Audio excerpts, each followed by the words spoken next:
Hello, everyone. Welcome to the second session of the day. This is day 4 of Crypto Basel. I am your host, Lady Phoenix. I'm joined by Ada Paris and Marcus Anderson. Go ahead and hit that like button, smash it, destroy your computer, throw it out the window. I'll fix it. Don't worry, we got all kind of nerds here in the community. You'll get a new like button. Thank you for subscribing. Thank you for smashing like. Please also share this link with all of your friends on Twitter, Facebook, and wherever else you socialize in the metaverse. We are super lucky to have this kickoff. Both Marcus and Ada have started a new podcast called Ancestral Cyborg. What is that? They're going to get into it. Don't worry, I'm not going to define it. Marcus, in fact, is the cyborg anthropologist. He will define it. Ada has talked on stages all over the world. She has a philosophy and framework that many corporations have been using to bring more unity and consciousness and equity into their corporations. The two of them together are a super team. This is a masterminds group in the form of a podcast, kicking off right here at Crypto Basel. Thank you so much for being with us. Take it away. Thank you, Lady Phoenix. Hey, Marcus. Hey, Ada, how you doing? I'm good. I'm good. How you doing, my friend? I'm wonderful. I mean, it's a beautiful day out here in LA right now, and I couldn't be more blessed to be here with you. So I'm excited. I'm super excited. How you doing? Yeah, I'm good. I'm good. It's evening here in London, but it's been an eventful day, and I'm looking forward to the weekend. But let's start. So, hello everybody. Good evening, good morning, good afternoon, wherever you are in the world. It's Friday. We know it's been a busy week, a busy world. And so before we kick off, we would love just for everyone to take a few minutes to pause and exhale and slow down and take 3 deep breaths.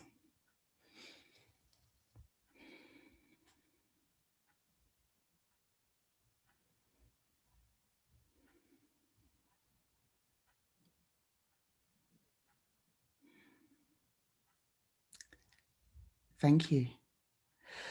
So, how did I meet Marcus the Voice Anderson?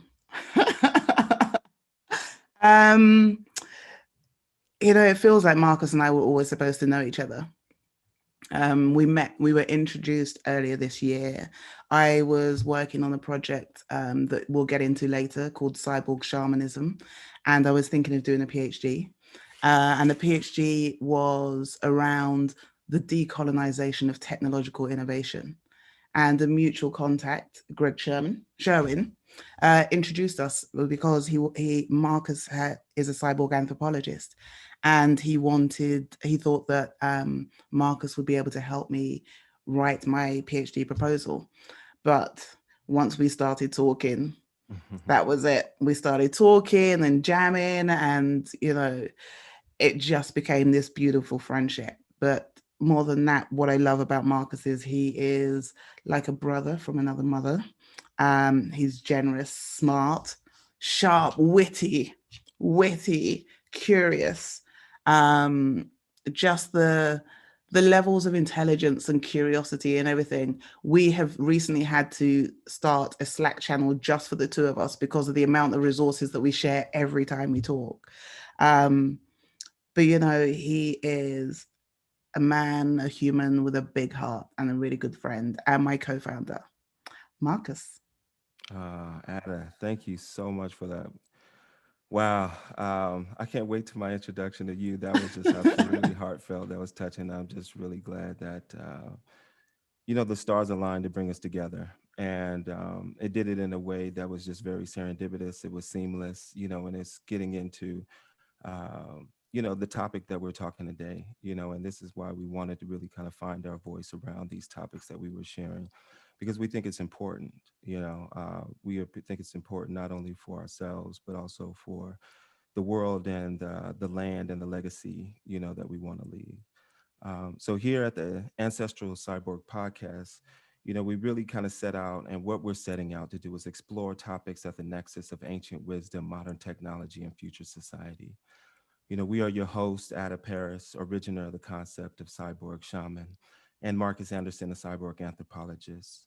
We have dedicated our lives' work to understanding the relationships and interconnections between multiple scientific disciplines, ancestral practices, actors who drive technical innovations, and societal norms. At the heart, we're storytellers. And the purpose of a storyteller is not to tell you how to think, but to give you questions to think upon. That comes from Brandon Sanderson, The Way of Kings. Such a beautiful piece. The world is undergoing a global evolution, which is integrating the developments in biology, materials, and information technologies at an accelerating pace. Therefore, the future of how humans relate to and intertwine with technology and machines is being defined at this very moment. This raises many fundamental and ethical questions, like how society should seek to shape the evolution and the governance around technological innovation and the boundaries between human and machine. We explore with an understanding that language is a carrier of cultural values. It's been like that since the beginning of time, and language is so important. So, at the Ancestral Cyborg podcast, we will explore how the relationship between technology and humans can play an active role in societal transitions and adaptations towards building and developing sustainable communities for the future. So we're just really excited to be here. And, I just want to say thank you, Adab, just for, our connection. And, when we met, it was such a wonderful thing just to have a thought partner, someone who I could connect to on a spiritual level, who had the same values as me. But then, more still, as somebody who could teach me something. And, you know, I look to you not only as a friend, but I look to you as a mentor, for the way that your mind works, and the way that um, you ultimately can find patterns in so many different systems and being able to translate them. I remember the first time that you opened up, your mirror board and showed me, just a splash of your brain, and I could see the neurons just connecting and just like sparkling in so many different ways. And I was just like, man, she's like pure magic. You're gonna make And me cry, Marcus. no, no, no. I'm just trying to be real because I want our listeners to understand, what we're offering, that you pour your life into this, and this is something that you've been not only working on. You didn't wake up one morning and have a vision about this. You put your life, you put uh, your soul, your tears, and even your blood behind this. So you gave your whole being to this, and you're giving your whole being to this. So I just want the listeners to understand how important your voice is. So, And yours. um, This is why yeah, is finally we're doing this together. yeah, indeed. I'm excited for our guests. I'm really excited for the people that are listening in. We're going to be talking about so many wonderful topics, really at the nexus of ancient wisdom, modern technology, and future societies. And there's so much that's bundled up into that. And I think these conversations need to be had. So let's Yeah. have fun today. Definitely. Thank you. God, Marcus, the tears that I can feel them already, but thank you. The feeling is mutual. So, first and foremost, we are really grateful to be here, and we want to thank Lady Phoenix and Crypto Basel and the whole team for curating this wonderful and very necessary event. Um, it's Marcus and I have been talking for a while about doing a podcast together, and this opportunity came up and just accelerated everything. And with so many voices out there, we so many people putting out podcasts, we wanted to ask ourselves, first of all, what is it that we want to accomplish with ours? What do we want to do? How can we be different? And so, as Marcus kind of said in the introduction, throughout the life of this show, we're looking to kind of give birth to a new lexicon, for new stories to emerge. So even understanding the language of cyborg shamanism and cyborg anthropology and creating all of these words, this is what we want to do. We look forward to reimagining those kind of bits of coding material with you. We've been constructing an alphabet, and we're not going to get into that now, but we have this amazing alphabet that will bring together ancient wisdom, new technologies, and natural systems together. And through the podcast, we're going to explore some of that. Our aim is for this new language to deconstruct the current isms that are based on old colonial paradigms and linear thinking. Both Marcus and I are systems thinkers and pattern recognizers, and that's what we're bringing to this. So sometimes you may hear that there's things we're bringing in, ideas and patterns from other worlds that may not necessarily look like they go together, but we can see the patterns, and that's what we want to do, and that makes it different. So we are part of a global tribe, curating and co-creating the containers and conditions for the future by being more conscious about what kind of ancestors we want to become.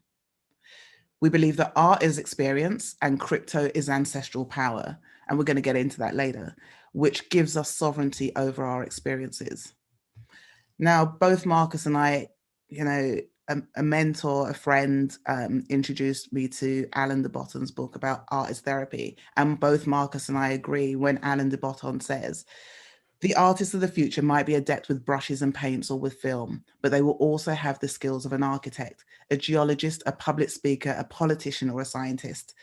What will identify him or her as an artist is an interest in art's true historic mission, the promotion of a sensory understanding of what matters most in life. They will create occasions which might mean a tower, a crater, a dinner party, or a kindergarten, for events that will promote the values to which art has always been devoted. We shouldn't be surprised or see it as a loss of what art has always been about if many of the artists of the coming decade do not produce traditional objects and instead head directly for the underlying mission of art, changing how we experience the world. So when we talk of crypto, we go back to the origins. Marcus and I are fascinated by the origins of words and the etymology of words. And so we, preparing for this show, we started to look up some of the words we're using. And when we talk of crypto, we go back to the origins of the word from 1760, which actually meant secret, hidden, concealed, something sacred, religious, or with ancestral origins. And our understanding of sovereign is constructed from the Proto-Indo-European root, upa, meaning over, which is dated to the ancestral times of 4,500 BC to 2,500 BC. So with all of that, with this episode, what we're aiming to do is to see the process of reconciliation between self-sovereignty, power, and how we experience the world. And to both of us, we had a great conversation about this. We both agree and feel that crypto Basel is a metaphor for how we can create new value systems of citizenship and society.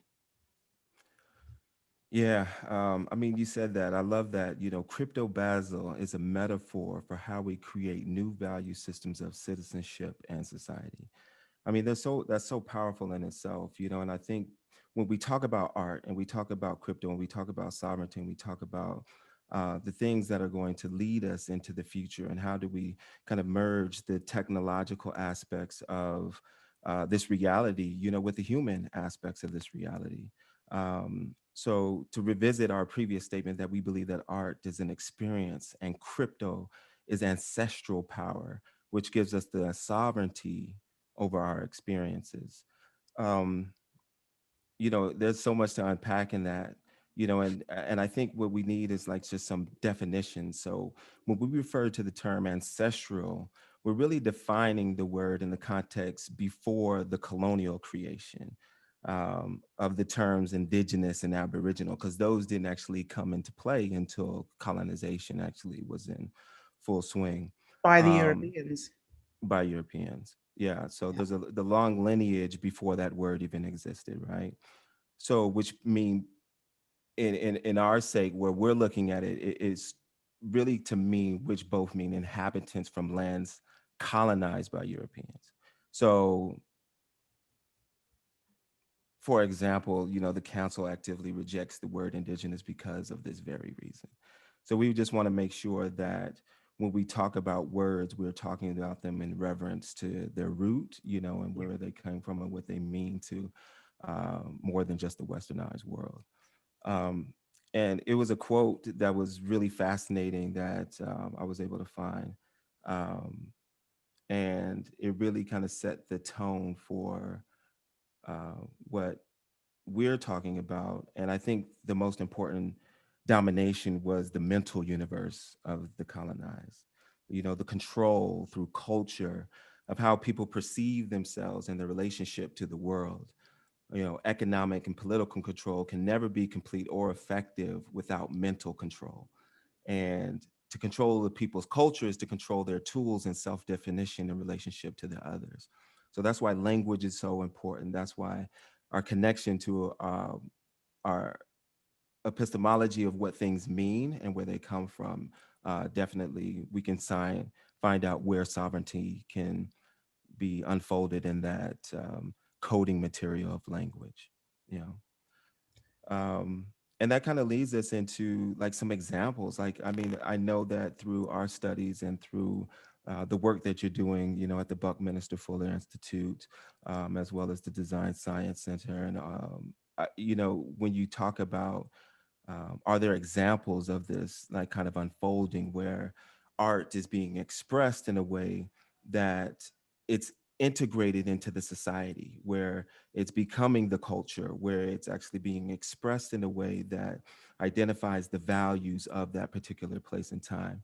Maybe we can get into a little bit Yeah. of that, like where this is showing up in the world. Yeah, because for me, art is not about the individual artists, because that's a very, in many ways, that can be quite an ego-led idea. But my father's Nigerian, Igbo, and my mother's Guyanese. And in Nigeria, the Igbo tribe have this concept called Mbari, which is art as citizenship.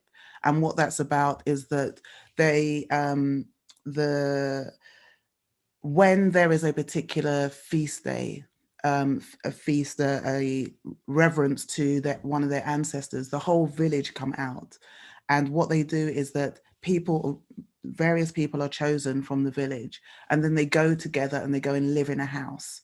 And they have to build a shrine, they have to build a house, they have to build this whole reverence to to the ancestors, and they become the artists, and that is seen as part of their citizenship, that it's, by the creation, by that reverence, by coming together, that is part of your citizenship. And I really love that idea that there shouldn't be a separation between the artist, and the audience or the receiver, that we're all part of that, and that we should look at ways of how we start to bring that together, that art has a bigger purpose than just to be something on walls. Yeah, I mean, and that integrated aspect where you're chosen to be a part of this, right? I think there was a spiritual leader within the community that chooses people that will come knock on your door and say you are Yeah, going to be a part of this communal art piece. it So becomes it's an honor, integrated doesn't on it? so many different levels. Yeah, it becomes an honor to be chosen to be one of the artists of this time. And so, people put their whole selves into it. And that's what I'm trying to do. When I say that I'm an artist, that's what I'm trying to do, is to put that back into it so that everybody makes a contribution to that. You mentioned the Buckminster Fuller Institute. So I'm currently, um, along with the many other things that we're doing, and Marcus and I are building some companies together. But one of the things that I'm doing is that I'm a resident at the Buckminster Fuller Institute. They're running this program called the Design Science Studio, which is a collaboration between Hab Ritual, an organization, and the Buckminster Fuller Institute. Design science is about using technology to heal our ecology, and for humans to be net positive in their interaction with the planet. So that program, the Design Science Studio, has 144 artists, and all of us are looking at how we can use technology to heal our ecology, heal our relationship with the planet, and change the way that we interact. The other program that I'm in, which is also a part of the Buckminster Fuller Institute, is the Living Collaboratory. And that is a collaboration between Hab Ritual and the Emergent Media Design Lab at the University of California, Irvine. And that project is really looking to explore art as living systems. And so with those two things, I'm starting to think about cyborg shamanism and some of the other ideas of how can we, because Marcus is very much involved in this as well, how can we take some of our ideas and turn them into this emerging art expression that people embody and feel, and it becomes part of citizenship? Yeah, I love that word citizenship, because citizenship is so close to kinship, right? Yeah. And it's our activities within the whole. Um, and how do we, and I guess that is a question, how do we become better citizens? And I think the way to become better citizens is through actively practicing kinship, really giving of yourself. And you like mentioned it in the Embari, where you're giving of yourself to be part of this collective whole that gives something in reverence to that community. And I think that kinship piece definitely needs to be revisited. And, another place where I've found that kinship to be so true is just running the World Education Foundation. In 2009, I made a pivot from a life in sports and football and professionally, going at it and having that mindset to taking a lot of those things that I allocated during that time to the real playing field of the world, and through creating the World Education Foundation, I was just exposed to so many cultural and ancestral conversations with people that carry lineages of information. And traveling around the world and really kind of developing projects and having this closed loop where I felt like I was giving, but I was also receiving. I felt like in this grand embody, it's kingdom building. And through those conversations, we start to understand that um, there's ancient technologies that are present with us, that there's nothing really new under the sun, but for thousands and thousands of years, societies have experienced technology in so many different ways. And when we talk about technology, we're talking about it in the sense of the Greek word of to techna, which means to craft or to create art from. Um, and so, when we talk about technology, one of the things that I see is that one of the most advanced technologies that we can experience is Mother Earth. Like, if you think about how many iterations it has had in a biotechnological way to select the perfect conditions for humans to have this experience, that is a technology in itself. And as humans, we are a subgenre of that technology. But we forget that. We forget that, that's where the ego comes in, and as humans, and we think that the way that we act is as if the planet is here for us. It's here, we forget that we are just another species on this planet, and that we are part of a interconnected, interdependent living system. And so that's a lot of the work. I know that for me is the basis of the work that we're both trying to do, is to help people to recognize that we are part of these interconnected systems. Yeah, you've been having some really interesting conversations, about living systems. I'd love to hear a little bit more about like some of your thoughts when you think about living systems and, Yeah. And what that means. So I think what I'll do is I'll take a little backtrack and talk about how I got to cyborg shamanism, because I think that may help people understand some of it. So cyborg shamanism is now a framework and an idea, and I use the word cyborg to get us to think about what does it mean to be human and what could we be capable of, and shamanism about actively seeking other ways of knowing. And I was having a conversation with a guy who identifies as a cyborg. He has an implant in his chest, and I was asking him why.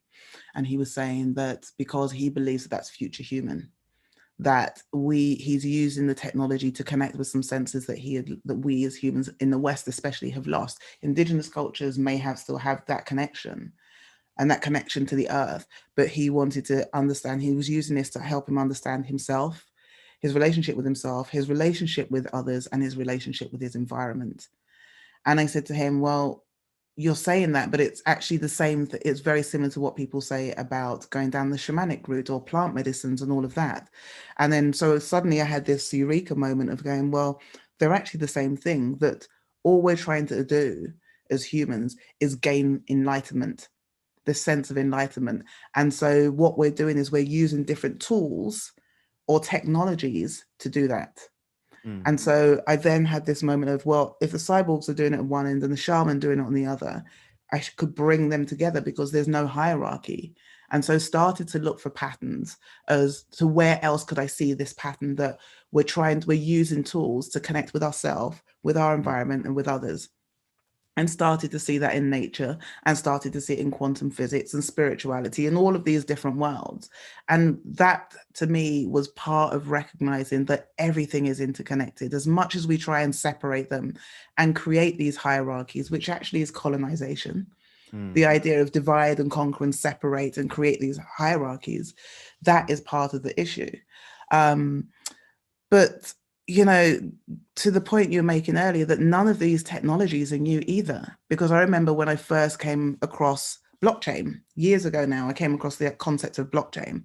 And don't ask me how it actually works. You know, the technical bit, that's not my thing. But I remember having this moment of going, oh, I feel like I'm looking at Google before we knew the potential of Google in terms of giving access to information. Mm. That blockchain for me was about this decentralized system of trust and transparency where everybody, everything was, you know, had a vital part of that.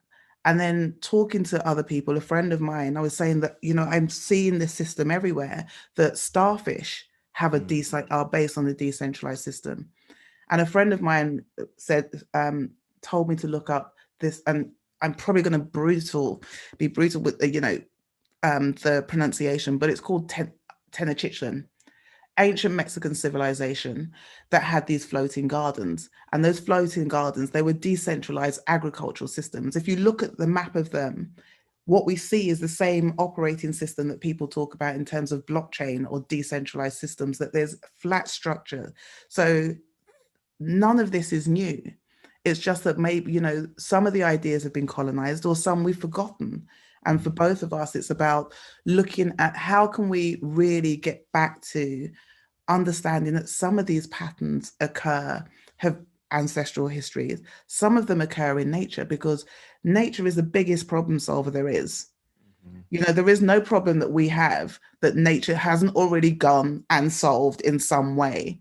And so for me, that's living systems. So going, why would we not go back to the biggest problem solver that there is on this planet, the actual planet itself, Mm. and try and find some of the answers, find some of the ways that nature has done that, and also recognize that we are part of that. That to me is living systems. Mm. I mean, that's so brilliant. I mean, when we talk about the senses, there was this gentleman that we talk to often, Tony Patrick, and Totally. we have our we have our conversation, we have our mind melds. I mean, and Love the way Tony. that, Love the the way conversation. his mind works is absolutely phenomenal. And it's almost Um, as though you can see his mind working because he'll go, wait, wait. And he's catching ideas and thoughts so you can see it. It's beautiful to watch. Yeah, Tony, he's from another planet, and it's just a blessing to have those talks with him. But the last time we spoke with him, he introduced a concept where we were talking about senses, right? And he mentioned that we don't only have five senses that we traditionally think we have, but we have something around 33.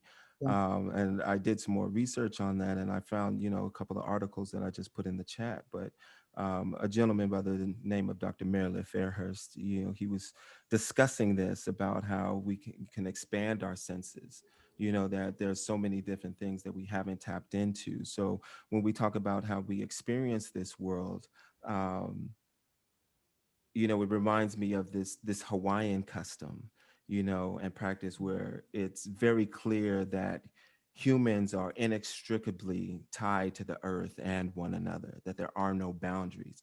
So when we talk about this concept of the cyborg, it's really kind of piggybacking off of people like Donna Haraway, who came up with the Cyborg Manifesto. And what does it mean to not actually have these boundaries, where we're starting to step into the aspects of quantum physics, where people like Niels Bohr, what they did was they did these quantum type of experiments, but they didn't put themselves inside of the experiment. So all of their outputs were dissolved from creating a boundary between what I'm actually observing and actually what is Mm. my experience. And from indigenous cultures, they don't look at it that way. Yeah.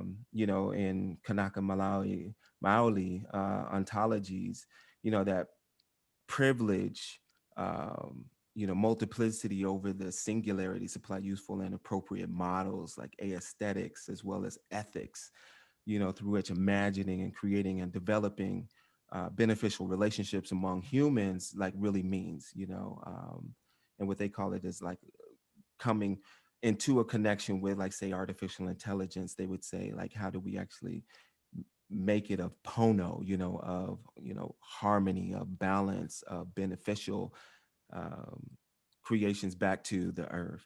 So So what you're when you talking start about talking reminds about those things, yeah. it reminds me of the article that Robbie sent us. Mhm. Robbie Stamp, great friend of ours, who sent us the article about making kin with machines. Mhm. Mhm. Indeed. And so when we talk about making kin with machines,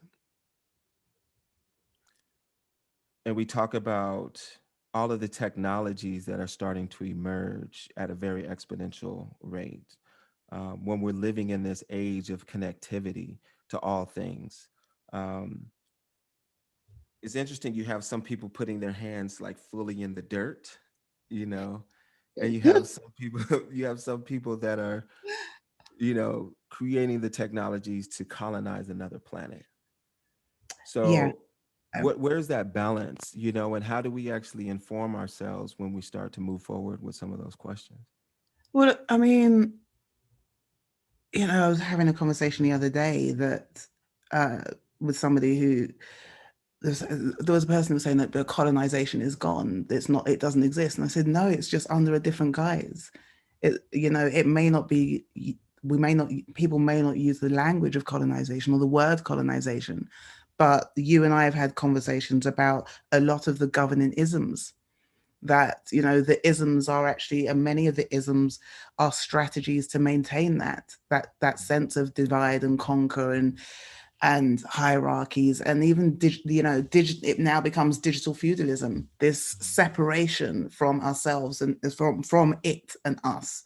And I mean, I nearly threw myself down the rabbit hole of going into the whole thing around even academia and the way that academia measures success and everything. There's so much. Um, there is a colonization of ideas and minds and belief systems in that I think what I know that through this podcast, you and I are going to explore and unpick and bring in some guests who will, not always agree, but it's to have those conversations to recognize that all of this is still happening, and we have created this separation from us and our relationship with the planet and with the earth, and that we seem to think that we are superior and it's here for us. But I can throw myself down the rabbit hole, and I'm also mindful of time, so wanting to get back on to the schedule. I think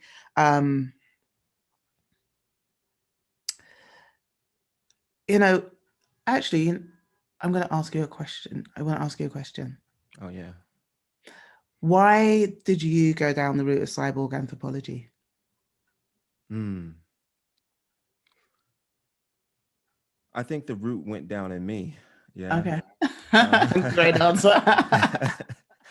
but I say that because, I remember when I was young, I used to actually, bounce my head on a pillow, and ultimately I didn't know then, but go into these meditative states, where I could see in shapes and sounds and colors and symbols. And my journey was to ultimately articulate what I was seeing in that space, in this three-dimensional space. I didn't know how to, and that was kind of my journey, walking through and like bumping your head and trying to find the words and the articulations without being frustrated, of seeing like, how do I make these connections to this more astral way of thinking and representing myself, or my celestial avatar, I would call it, and how did I bring that and embody that here in this place.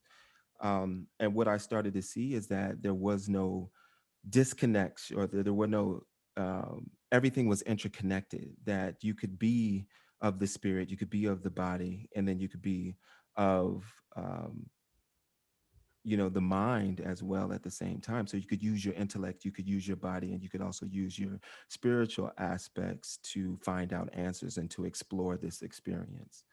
And when I started to think about that, when you look at the cyborg and what is man always trying to figure out, it is about connection. It is Yeah. about to try to connect to the things that are around him so you can actually engage in deeper experiences, deeper levels of connectivity. And I think that's why we're pioneers, because we want to connect to everything. We want to be out there. We want to be under it. We want to see it. We want to break it down. We want to Darwinize it. We want to colonize it. We want to create it. So through that, the cyborg, just a lot of that discourse that a lot of the founders of that type of talk, like Donna Haraway or Karen Barad, or Amy Case, people who are talking of things, Amber Case, I'm sorry, of things of that nature. Um, it was fascinating to me. Yeah, I mean, it's funny because I suppose you're talking about the connective tissue of, and the idea that I think what we're doing is helping. One of the things that we're doing or trying to do is help people to recognize that we need new rituals, we need Mm, new ways of being, new ways of, new behaviors that can help us to solve some of our big problems, mhm, because the old ways aren't working. They haven't worked for a mm, long time, and they're very linear, straight. This is it. We have created a boundary, and this is what it is, and that's the way it's going to be. But life isn't like that. mm, Life isn't straight. It's messy and complex, and we have to we have to be able to be agile in that way, and organic and fluid, and be able to change and recognize that sometimes the information, the knowledge that we seek isn't in those echo chambers that we tend to stick in. That we need to break out of those echo chambers and go to places that we probably wouldn't think of going to, or speak to people that we don't have those conversations with, to try and work out how we together, that collective intelligence, that decentralized system, those blockchains that we talk about, can come together, those human blockchains rather, mm. can come Yeah, I together. was just gonna nudge you. I was like, Yeah, talk that human human blockchain talk. blockchains, human blockchains, human Talk that blockchains. talk. Talk that talk. The human blockchains. You know what? I remember when I first started talking about human blockchains a few years ago. Um, the blockchain purists were going, "You can't say that. It's not a human blockchain. It's not a human." I'm like, "But where did it come from? Where did it come from?" Mm, It's about creating these networks and systems, and if we but there's also this level of trust and transparency that isn't necessarily around in a lot of businesses at the moment. They may mm, claim it, mm, they may claim that there's a lot of trust and transparency, but actually there isn't. And I think mm, that that's what we're doing as well, is trying to lift the lid on a lot of these things, and get people to have those conversations and be really upfront and go, you know what, okay, because and to be able to have those difficult conversations sometimes. I mean, I remember um I was talking to actually, it was a little while ago, but I was talking to somebody about this organization said, oh, we're going to be anti-racist, we're going to be anti-racist, and we're going to do all this stuff, and we're going to be great, and we've created a diversity group. And I was like, yeah, but have you had the important conversation, the only conversation that really matters? And mhm, like, what's that? I said, your board is all white men.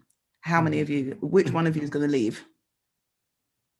Because if you really want to do things, if you really want to change things, then you have to recognize that those behaviors and those rituals and those structures that you have built your very foundations and your ideals on, and this is where we're heading, this is, this is part of your identity, you may have to scrap that.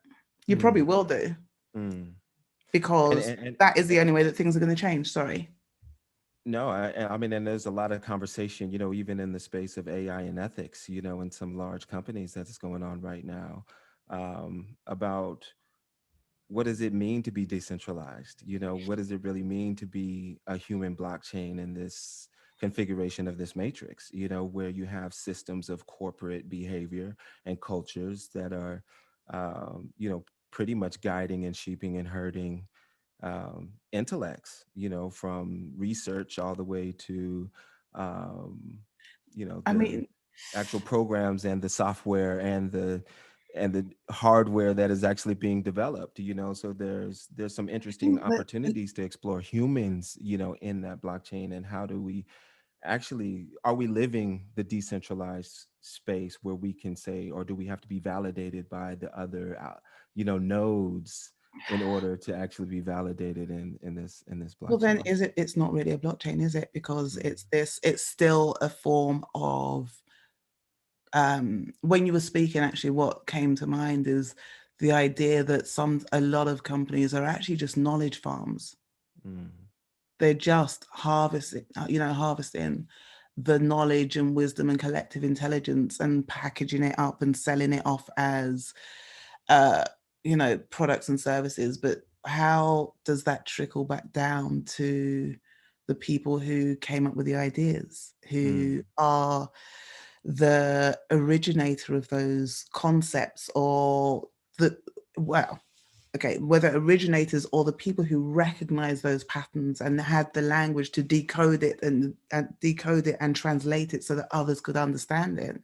mm, That is what, you know, the value and the beauty of decentralized systems and human blockchains is that everybody has a piece of that code, mhm, and together when you come together, we can, not you, we can put some of that together in various permutations and combinations to create new solutions that, well, to create old solutions with new and emerging technologies. mm. Yeah, and I think when we talk about crypto and crypto Basel and talk about that in the art space, I just created an account with Super Rare, and Rarible and some other, sites where you can actually buy digital art, and produce digital art and sell digital art, and it's a marketplace for creatives. But the beautiful thing about it is that you have, an identifying code, that is just true to you. So throughout the life cycle, from the creator to no matter how many times that piece gets sold, it's always going to be originated back to the original creator. And when we talk about value and value creation, and how do we decentralize value and create and have the opportunity to create new languages, how do we actually utilize language, um, and almost using it as the coding Mm. material for how do we create these new human and artificial blockchains?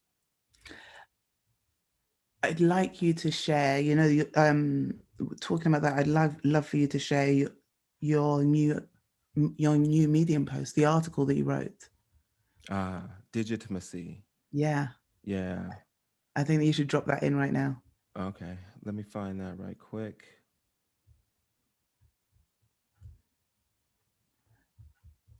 So yeah, so I mean, yeah, good call. When we talk about digitimacy, we're talking about how are we connecting in this day and age? What is the way that we are ultimately looking at, our sense of connection? How do we connect with people? Um, Ultimately, we're being forced to slow down through COVID, which is ultimately a metaphor for understanding how connected we are in this kind of grand immune system of the world, of the earth. um, that there is no separation just due to land mass or water mass. We all are kind of part of this larger organism. But then, it kind of forced us to start taking a lot of our connections over into the technological space, where we're seeing rises in Zoom calls and conferences, Yeah. and people are scheduling, so they're being more productive. And with that more productivity, or the opportunity of having more time, of not having to transport yourself, but you can transport yourself through the digital space, you can almost become uber productive, and you can start to learn and to bring your voice out in new and interesting ways. So when we talk about digitimacy, we're really breaking down in this article about what does intimacy look like in the age of the digital connection, where the physical touch is not necessarily there, but indeed you feel like you're more connected because you can get to more people, but is that just an avatar of that? And then kind of where are those boundaries between in real life and then the virtual space and the avatars in which we're uh, creating with ourselves? I mean, that's what we're all experiencing now, isn't it? Through the pandemic of, you talked about that we were all forced to slow down.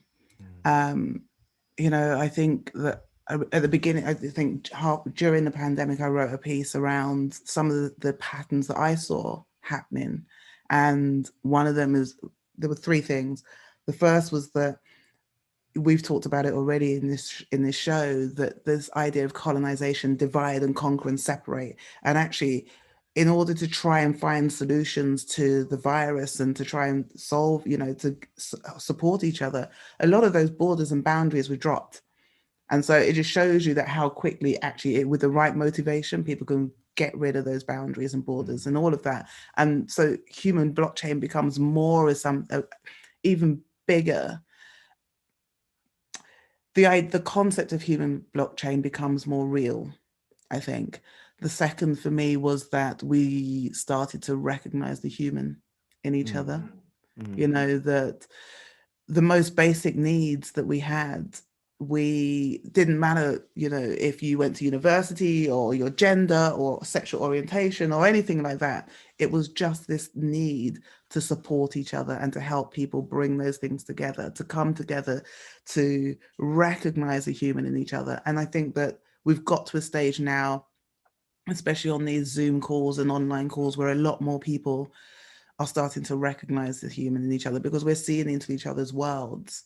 mm, And it's not such a linear transactional relationship anymore, because somebody may have their cat come in or the child or something. And so mhm, you're seeing people more as that, you're recognizing more of yourself in there. And I mm, think the last thing that I really noticed is that we started to have those, I think at some point all of us had those existential crises. mm, Okay. Well, who am I? What's important to me? Who do I want to be? What kind of impact do I want to have in the world? And I think that technology is, the pandemic has helped in many ways. The pandemic has helped us to slow down. And I think in a good way, it's helped to slow down the pace at which technology was being developed. And people are becoming more mindful and thoughtful about the way that we can create things, because recognizing that what we are trying to do, what we need to do, is think about the long term. mm, Because the worlds we knew before, the long term planning didn't seem to work because we're here now. But actually, this is about how do we create for long term? How do we create for civic solutions? How do we create and turn these things into a regenerative future? And one of the questions that I always ask is, what kind of ancestor do you want to be? mm. So as we breathe through this, it sounds like, like this, it's almost kind of like we're going through this practice of, we had an opportunity to breathe. Yeah, We had a chance to leave, from our old ways, from the old mindsets of thinking, and really start to reimagine what could actually come in the future. And you have to be able to breathe to that. And I think yeah, sometimes in this blockchain that we kind of created before, is that we didn't have any time to actually breathe. Everything was so dense, everything was so tight, that ultimately all of the nodes were so squeezed together that we didn't have an opportunity to breathe. yeah, And like this more biological um, creation of COVID-19 created that space to breathe. And it's so juxtaposition, because this whole aspect is to take away breath, yeah, right? yeah. But it's given a lot of people and reimagined what our connection is with the actual all aspects of that. So it's not a linear type of thinking. It's more this dynamic thinking and seeing like, where do all these touch points connect. But you notice that one of the things that I've noticed, and I'm sure you have as well during this pandemic, is that people have gone back to what are known as the old ways. So people growing their own food and baking and, trying not to have so much waste. I think that that is and it's beautiful to see that people are leaving those old values, like, you know, like you talk about leaving those old value statements, you know, the convenience food, the running around and, you know, I'm just going to buy it because I can. Whereas now it's, no, we can't go out. I need to do this. You know, we need to find other ways of being, and going back to those in many indigenous ways and ancestral ways of actually being, of leaving those old ways behind, new systems, new values. What do I value? What's, you know, you talk about breath. What is my hypothesis for change? You know, that's what we talk about in this, in the framework. What are some of the new behaviors and rituals and tools that we need, and tech and technologies we need to make things change? Sorry, go ahead. No, I was just going to say, you know, we're seeing it from all different angles as well. You know, I mean, I think it's really starting to pose the questions in a way where you have those who are choosing to use this time to almost create a renaissance. And you can feel that. You can feel art coming as a renaissance. But at the same time, you have company owners like Jeff Bezos, you know, who are almost clipping $200 billion, you know, and made it since COVID hit in a matter of what, 7, 8 months. So when we reconcile, you know, kind of those two parts, you know, we have to always think about where is our sovereignty, you know, and where does sovereignty lie in the human behavior aspect of where do we actually give our power? Because as Yeah. a human blockchain, you know, every time we vote or every time we, you know, make a purchase, we are potentially making a vote for that thing to exist in the world. But you know what? That's the bit. That is the bit for me around the idea of politics. That what a lot of people don't recognize, that politics isn't about who you vote in. Politics is every single decision you make. So Mm, if you need to choose between two brands of water, that's a political decision, because somewhere there is some regulation about what the content and the labels and the packages and all of this stuff. And mm, that is politics. And I think that what we're also doing is getting people to, or our ambitions is to get people to recognize the sovereignty, their power, mm. you know, that by the very choices that they make, there is power within that. And technology is a tool, you know, Yeah. it is that thing that can get us there.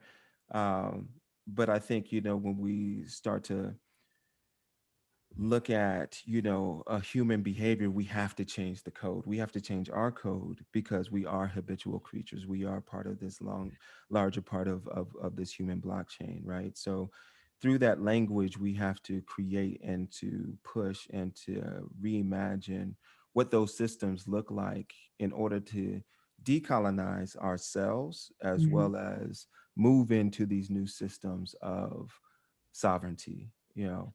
Um, and And that then really turn that kind of in. touches upon those that bit of civic solutions, right? Yeah. You know, when we're talking about you know, civic solutions, you know, what do you think like some of those first steps could be in order to, you know, really start to drop back down into connecting to what is important that can inform us on what type of languages need to be created moving forward? Mm.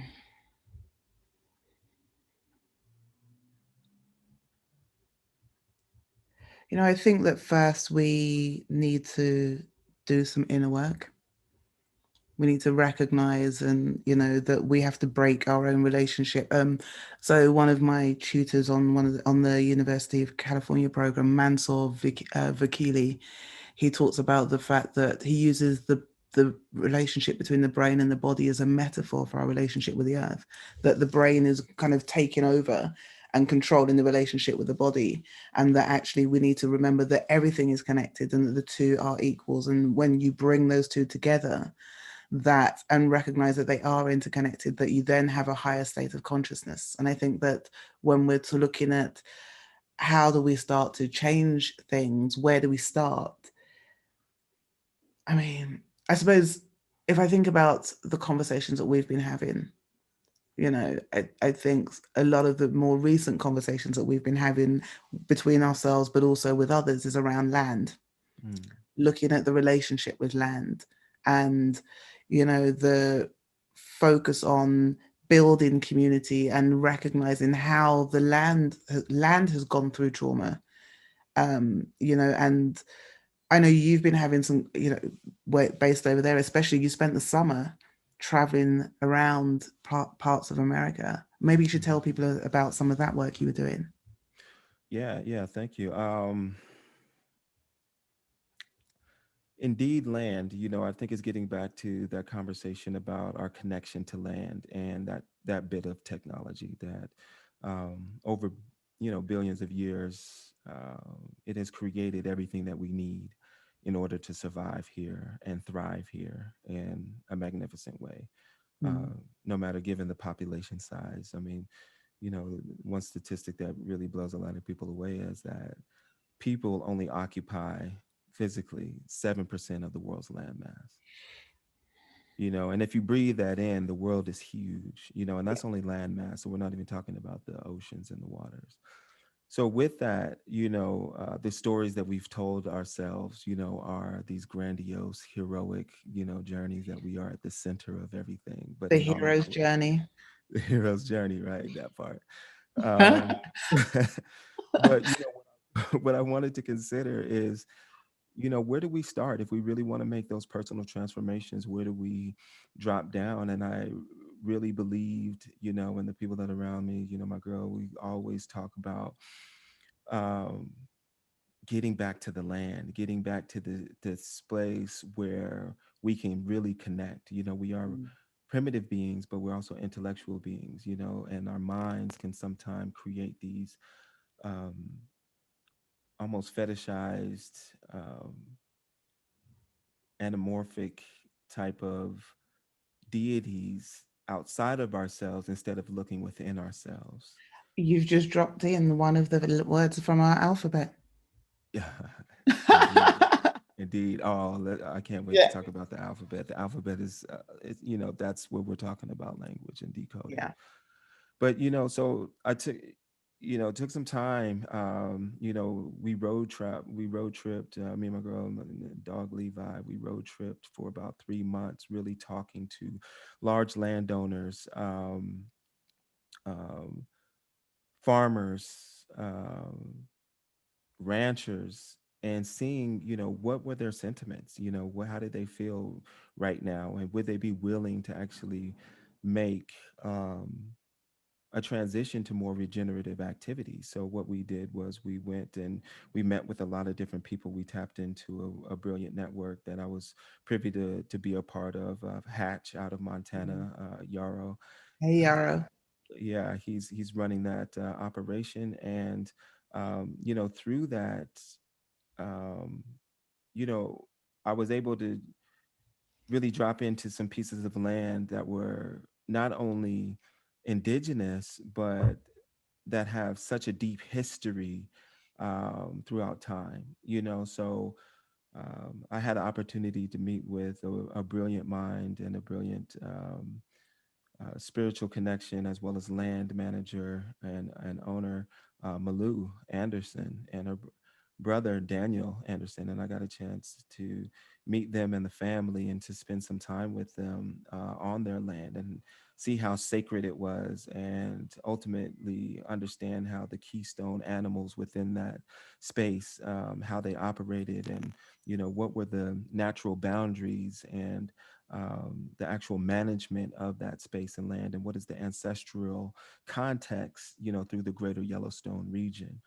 And through that, there was a talk of really utilizing that land piece Mm. to create regenerative futures. And these spaces of land would serve as collabs, where we could start to work on personal transformation, but also design the technologies that are going to represent not only the indigenous voice, but the ancestral voice, but also the seven generations ahead of us. So the technologically, so maybe you can talk a little bit further about some of those outputs when we're talking about artistic expression and emerging technology and things of that nature. And then also, would love to hear what you've been working on with the ecological triptych, Yeah. and seeing how we've been, just mind melding over some different frameworks that are going to deliver from this land based into the actual symbols, language, and expressions that we're going to create from utilizing in that connection with the land. Thank you. So we have touched on it through this conversation, but the framework, there's 5 phases to that framework. The first is leave. How do you leave the old isms, the old belief systems behind and create new value systems?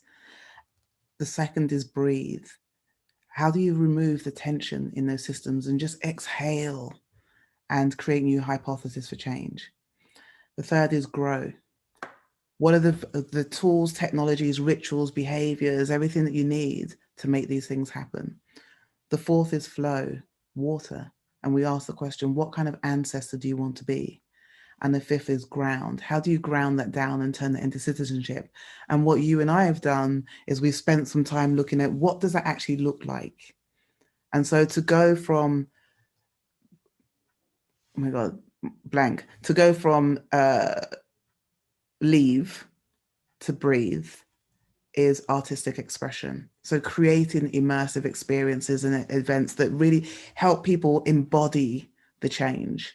And I'm working on something at the moment, but I'll finish the framework first. And so to go from breathe to grow is emerging technologies. What emerging tech can help us turn those hypotheses for change into new ideas and behaviors and ways of being.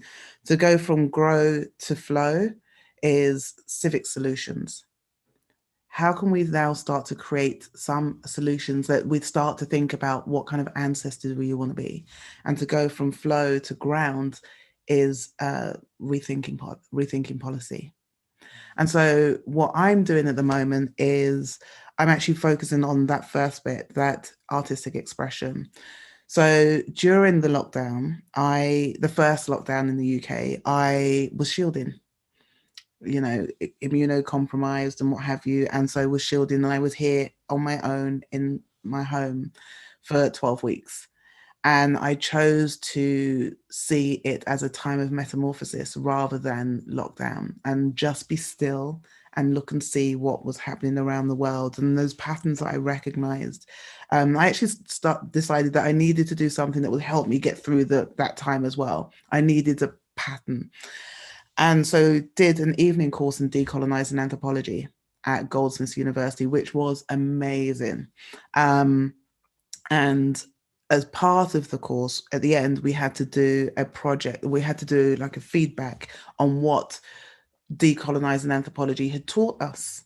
And so I did a presentation about Lake Chad, and the fact that in 20 years' time, they reckon that Lake Chad is going to be completely gone because of climate change.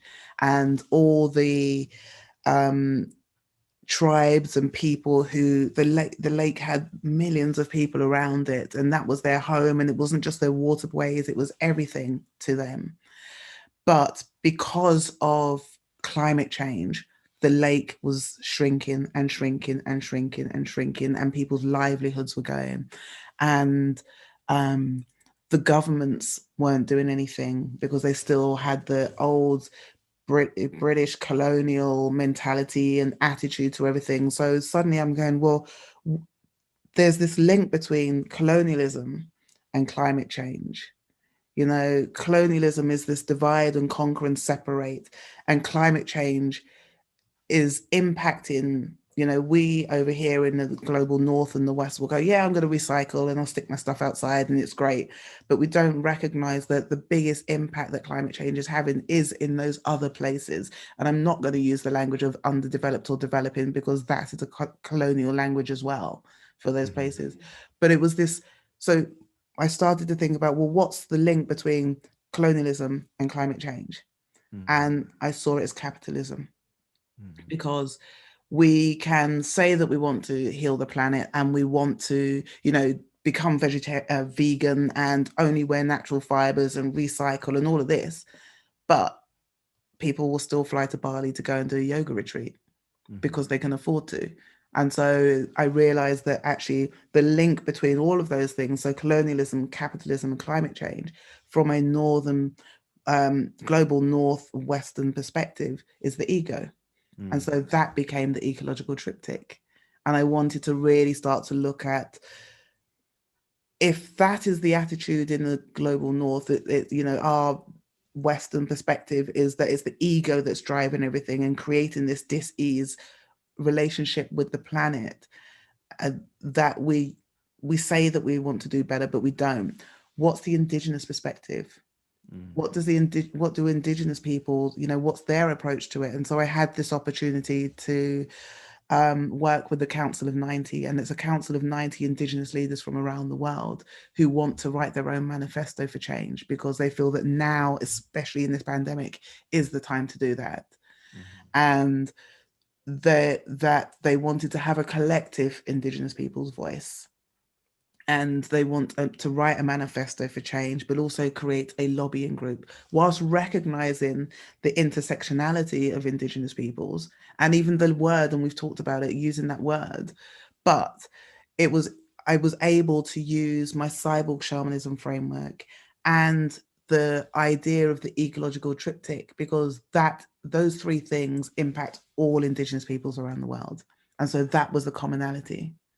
Yeah, and I love that connection. So when we talk about kind of reintegrating and re-understanding our relationship with the land, you know, what were some of the frameworks that you were working with? I know that, we've mentioned and we've talked about, kind of the aspect of Maslow, and how he came upon his theory of self-actualization.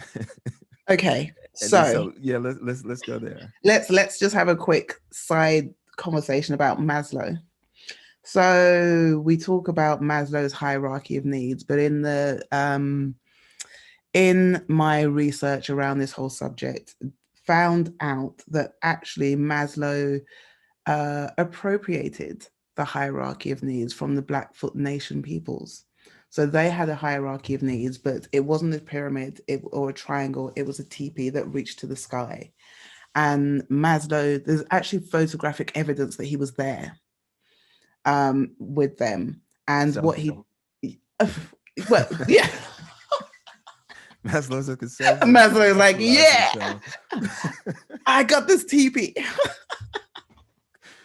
But what he did was he saw the Blackfoot Nation's hierarchy of needs, and he decided to flip it and put the human at the center of it. And so that's why we have self-actualization at the top.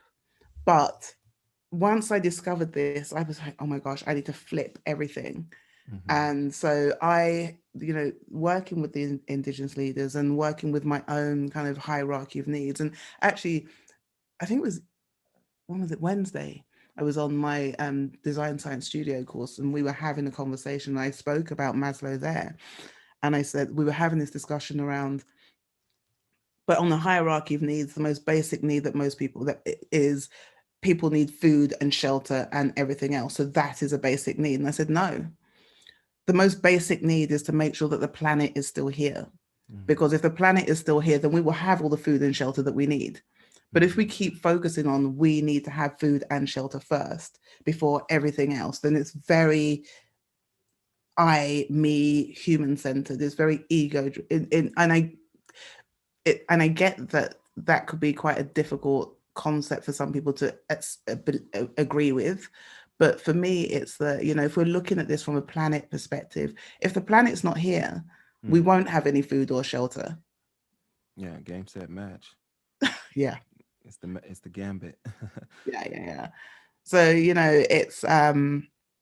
it's been a really interesting journey of discovering that and having my whole world in many ways, well, not my whole world, that's a big exaggeration, but having my thinking. And I love that's what happens with us when we have conversations and we meet other people and what have you, that sometimes our own belief systems and views get challenged, and so suddenly I was going, oh, well, my own hierarchy of needs, I need to flip it. And since I flipped it and put that at the, that the planet, sustainability of the planet is the most basic need, it's changed my relationship with so many things and so many ideas. And I can see how I interact in a different way, and how I create what, what I value changes, Mm-hmm. because and how I interact with people changes, because that's the most basic part Mm-hmm. of it.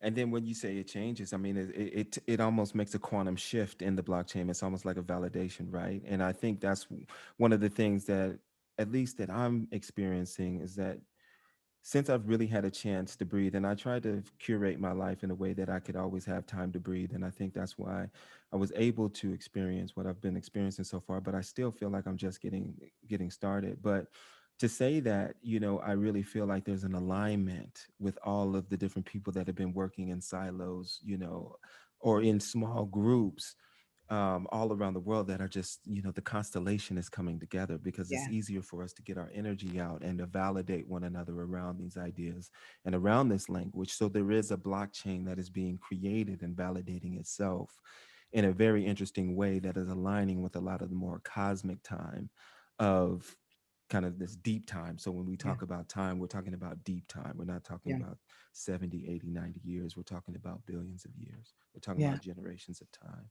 So when we have that kind of more, and it speaks up on Mansour, when he talks about going from this more non-linear thinking to this more mm, dynamic thinking of living systems and seeing how we're connected and all those things. Through that practice, we are creating citizenship. We are yeah, creating new embodies. We are creating new, structures of utilizing technology and integrating it with these ancestral ways of being that is already mapped the human to our mother, which is the earth, and that technology. And then through that, we can start to generate these new codes of, how do we survive, and how do we thrive, and how do we really integrate ourselves in this living system to live on for however long, the world will have us.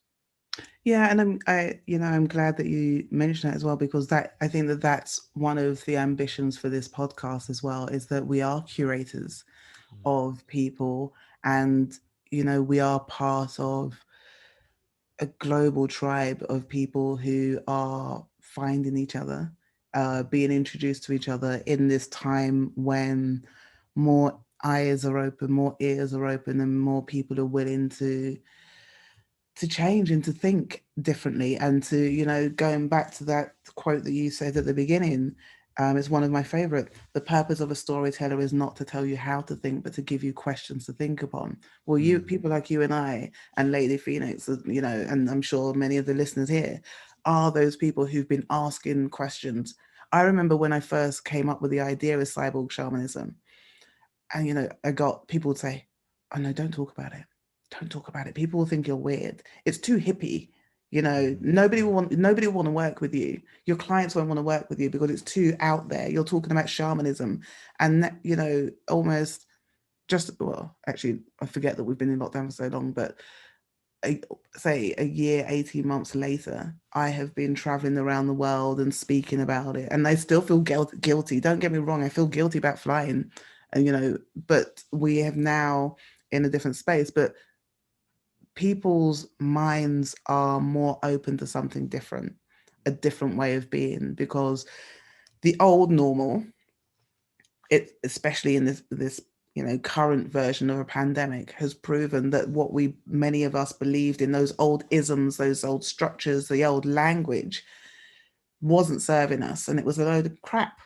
mm, And it was, but that's also where many of us had built our sense of foundation, our sense of identity. So we had to go through an existential crisis of, well, what does this mean for me? Who am I? What's that moonshot thing that I'm aiming for now? mhm, And so this is why I feel like this is the right time for us to be doing this, and for things like crypto Basel, and you know, the other types of conversations that we've been having, like with Tony Patrick and Zach. Oh God, I've forgotten Zach's surname. Anderson. Mm-hmm. Zach Anderson. How could I forget Zach's surname? I know. But you know, we've been having these amazing conversations with people who have been thinking like this in their own little pockets for a long time. And because we're all converging, this is why I'm really excited to be doing this podcast with you. Yeah. Because to bring some of those voices, not the usual voices that people see all over the place that, you know, get shipped out to go and do a talk or what have you, but actually people who've been quietly, you know, creating the ripples and recognizing those ripples and those patterns and connecting the dots in different ways. And now we're all coming together and going, oh, I've got this bit and you've got that bit, and maybe these can fit, you know. And that's really exciting. Sorry. Yeah, that's exciting and that's super interesting because I mean, when we talk about crypto, when we talk about sovereignty, you know, and we talk about technology, we talk about the melding of the technology and the human, and there are no you know, separations or boundaries between that. That as we are creating technology, technology is also creating us. Um, we have an opportunity to utilize the tool of art and the utility of technology to map new worlds. That's a heavy responsibility, but it's also a very interesting stratosphere to play, you know. And I think that when we're talking about how technologies are being informed and what are the ethics behind that, and how are we building these systems that are going to create our natural world and our relationship to the virtual world, bridging these boundaries. Um, you know, how do we utilize art and how do we use you know, our sovereignty to create these systems? And I think that's what we really want to explore, is how do we utilize ourselves as the human blockchain. I mean, we could get into wetware and all that stuff, you know, where you know, our own energy is actually harvesting something in the virtual space, but you know, we'll save that for some later conversations. But I just think that it's very interesting that, you know, we're now looking for those people where, you know, when we go back to Baton's quote, that you can be anything. You could be an Yeah. artist, a futurist, a world builder, a technician, an engineer, somebody who has just brilliant ideas about what this future can look like, and how do we get them to participate in a sovereign world, you know, where those systems are set up so there's fair and free access to those types of technologies, and it doesn't kind of drip down through this capitalist filter or bottleneck where, you know, the privileged get to play with it first. You know, how do we respect the sovereignty of ideas, that, you know, there is an ancient code that has already been manifested, there's just a different patina on it this time around, you know. So how do we actually give you know, just give the credit where credit is due and make sure that it lasts along its life cycles of iteration, you know, as we create this new story. I mean, I think that what we're also doing is my definition of activism. Mhm. It's, you know, it's not, activism isn't going on for me, it's not only going on protest marches. Yes, that's one way, but actually it's about believing in something bigger than ourselves.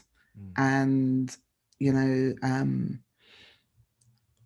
knowing or having an idea of what good or great looks and feels like, and recognizing that it is a multi-sensory experience. It's not just what you see or you hear. It's a multi-sensory experience, a multi-sensory shift that you have to embody to be a part of it, to recognize it, and to fully go with it, because that's, everything is connected.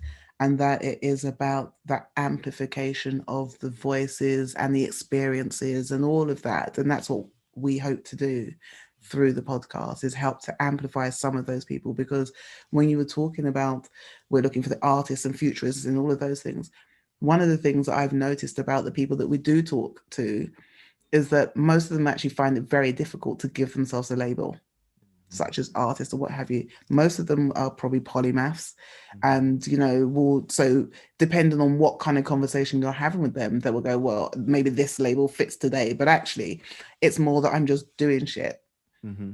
Yeah, than creating. than worrying about what it's called. Mm-hmm. Mm-hmm. And so Mm-hmm. those are the sorts of people that we will be bringing to this and inviting into this. But we're also doing a call to action, Mm-hmm.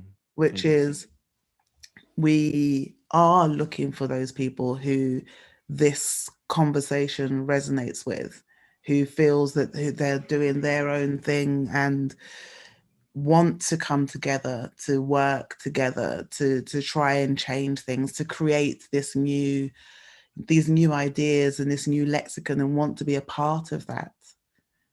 And so, there are a few ways that people can, we are curating a tribe or tribes and being part, but at the same time being part of others people's tribes, to create these circles, these fractals of ways of interacting and being, and to create sessions where we can, all those collabs that you were talking about, that we can come together and brainstorm, but we can come together with these ideas of this is what we're going to do, because we want to create spaces and places where we can drive change.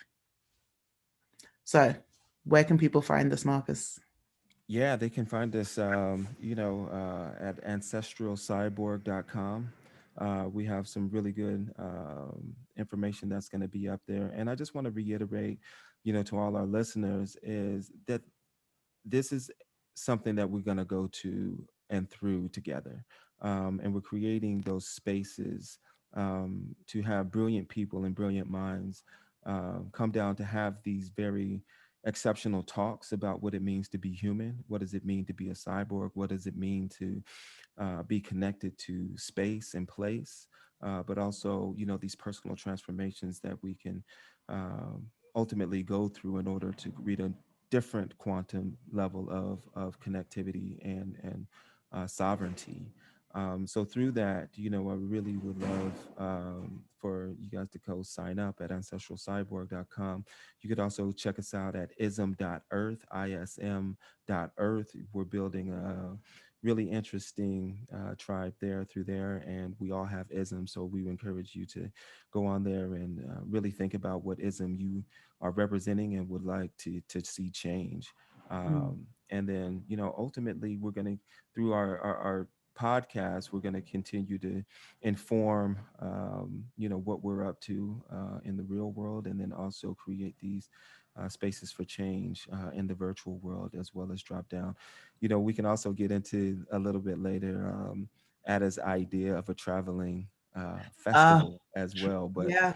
yeah, Well, we will leave that as we'll plant the seed. So we'll plant the seed. the But traveling festival is that the what I will say is that in order to attend, you have to demonstrate how your attendance will leave a positive impact on the local ecology. So it's not, you know, leave no trace or anything like that. It's actually before you can go, when you apply, you have to demonstrate that by attending, you will have a positive impact. And I'm not talking carbon offsetting either. So that's mhm. something that Marcus and I are designing at the moment. So, to wrap it up, what we really want to do is to create and to drive this framework that we've been working on, where we have an opportunity to leave, and create new value statements. And then we also want to have the opportunity to breathe and create these hypotheses for change. We're really starting to connect and come up with a vision of how we're going to get there. And then we want to grow into these new behaviors, and we can utilize tech, we can utilize models, we can utilize the rituals and change these rituals in order to create and grow into new places of being. And then we want to flow, kind of be like water. Bruce Lee was be like water. And then how do we scale and make it sustainable, not only for the people and the actors that are involved, but for the beneficiaries of whatever is created? And then lastly, how do we ground that into a way where we can turn it into citizenship and we can actually be, participants in this kinship? So we want to leave, we want to breathe, we want to grow, we want to flow, and then we want to ground. And then we want to start that cycle all over again. So, And that's Ada, some it's glory. been such a pleasure, like actually having this initial conversation and this inaugural conversation. And I'm just so excited to hear some of the topics and the individuals that we're going to be able to mind meld with, and create with, and to actually create the narrative of the future with. So, I'm blessed to have you as a co-host and a co-partner, and I look forward to continuing to build with you and Lady Phoenix. Just an exceptional job on Crypto Basel, and I'm your biggest fan all the way from Long Beach Poly, where we went to high school together. You know what I'm saying? I'm just I'm just super excited and happy to be a part of this with you right now, just to see how you're growing and you're connecting. So um, I'm excited. Yeah, I just want to say thank you. It's a real honor and a privilege. And Lady Phoenix, it's a real honor to know you, to get to know you. I look forward to many more of our mind melds and adventures. And Marcus, we got each other, man. We've got each other. Definitely. Yeah, yeah, Indeed. yeah. Indeed. Well, thank you both, man, for stopping through to Crypto Basel. And I was saying to my partner, Coldy, you know, it's important in the community that we not only think about, the DAO and, what actual cryptocurrency, and we have to think about community, right? Like the community is central to all of this. And I loved how you spoke about the human blockchain. Thank you, Marcus, for all the links. I'll definitely put those in the description. The things you guys spoke about are essential. People don't actually see how the technology originated with us. Literally all the systems we have come from human systems, right? That were all human and social systems that we're already involved in.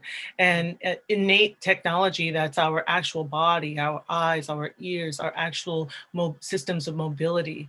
So I love the frameworks that you're all creating. I love all the projects that you're up to. I was just thinking, dang, like, okay, no carbon offsets. That was key to, because people are like, I'm already doing that. I got, I already got sustainability down. I'm gonna be at the festival.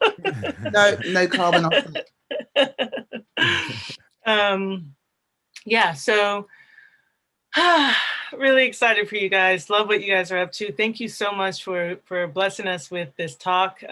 Please, keeping in mind anything that you guys are doing, I'm supporting it. I love the ideation. I love the challenges that you have proposed to society, and, allowing us to step back from the norm and see things in a different way, whether it be within ourselves, within the bonds, within the human blockchain that we're all a part of, so thank you for that.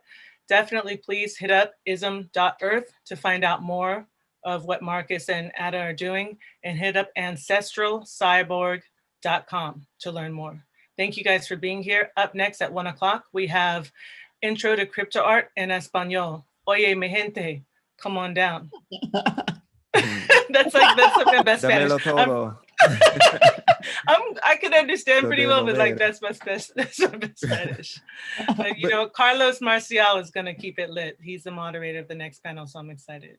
But you said something really important, before we, you said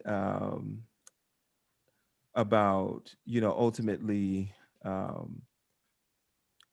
as an artist, or it's our responsibility just as a human to think differently, and I think, as an artist, in order to create the things of the future and the language, art has always been with us to define our cultures. So it is a responsibility. It's not just, I wake up and I'm an artist. Everything that you bring into this world, everything that you ideate, it has to be vetted into a point where it's a representation of your personal growth, as well as what you're bringing into this world. So if we take that responsibility, then we can actually create magic in this space and time. So that's why absolutely. I do the way that I do. It's why I have all of my tattoos. Each one of them is a marker of, I see that life is art, and all of us are just trying to create our finest masterpiece, which is ourselves, right? Yeah. Definitely. And if we take that, what you were saying, Marcus, another step, actual thoughts are things. And so in that way, our thoughts already live on the human blockchain, whether we choose to recognize it or not. because those thoughts then manifest themselves, whether they be manifestations in our own life personally or manifestations out into the greater society or world in which we are taking part. So definitely audit, your token count, your thoughts, right? Your actions and deeds, audit that and make sure that you are offering to the blockchain the best of your works. Right now, on Twitter, where the majority of the, conversations happen around blockchain, in public at mass. It's funny because there's this idea like, should I be tokenizing tons of artwork? Should I just be putting all kinds of stuff on the blockchain? And, there's this conversation of scarcity versus abundance. And, people chime in. Goldie, I think, has the greatest philosophies among, some of the greatest philosophies on this. He even has his own auction method called the Goldie method. And I really admire and value the way he sees the community and he sees, crypto art. And, he's of the opinion, and so am I, that offer your best. Don't think about just putting whatever out there. Really offer the best of you, of your works, representing really the best. And I think if we audit our actions and thoughts and our consciousness, right, in the same way that you all are speaking about in terms of the human blockchain, let's offer that human blockchain the best of what we have, the best of our thoughts. And, keeping in mind that we're all doing the best we can. So not looking for perfection, right? But just looking for intention. And then definitely just off of that, we are the tool, we are the technology ourselves. So just as the upgrades and the operating systems that we're creating for the digital space, we have to create those for ourselves. So we have to continually to upgrade ourselves. We have to continually to improve our operating systems in order to be the tool that is going to generate these more, anamorphic, type of technologies that we're seeing in the digital space. Right on. With that, I am your host, Lady Phoenix. I've been joined today by Ada Paris and Marcus the Voice Anderson. Ever since high school, she's been picking on me, y'all. Oh man, you know what? That's a whole other that's a whole other session. That's a whole other session. This guy, I've known this guy since 8th grade, but we actually had classes together, high school on, even up through college. But I'm gonna leave you with, we've been joined by Marcus the Voice Anderson and Ada Paris. I'm your host, Lady Phoenix. We will have them back at another time and we will tell the stories about this guy tried to torture me. Oh, I want to hear. He was a comedian. But you know what? I knew back then he loved me. I'm glad we've been friends this entire time. I love him dearly. And it's been, speaking of human blockchain, the additions to our personal blockchain as friends have been like sacred, just really cherishing those relationships. I'm looking at you directly into the screen, cherishing the relationships, Indeed. with friends, with loved ones, with, the people in our community, watching one another grow, supporting that growth. Again, not looking for perfection, but looking for the best and really seeing and listening to one another for their greatness. That for me is the mark of a friend, and challenging when we're not, when we know we're not bringing our best, just challenging and saying, hey, is this what you want to do? And sometimes that's all you got. And it's like, okay, cool. I just wanted to check in to see if this is what you want to do, Indeed. Yeah. Blessings. Yeah. Thank to you. you both. Ada, looking forward to Phoenix. Thank you for this opportunity. And onward and upward. Onward and upwards. All right, you guys, we'll see you at 1. Thank you, Marcus. Thank you, Ada. Bless up, and we'll see you in the very near future. Peace. Bye.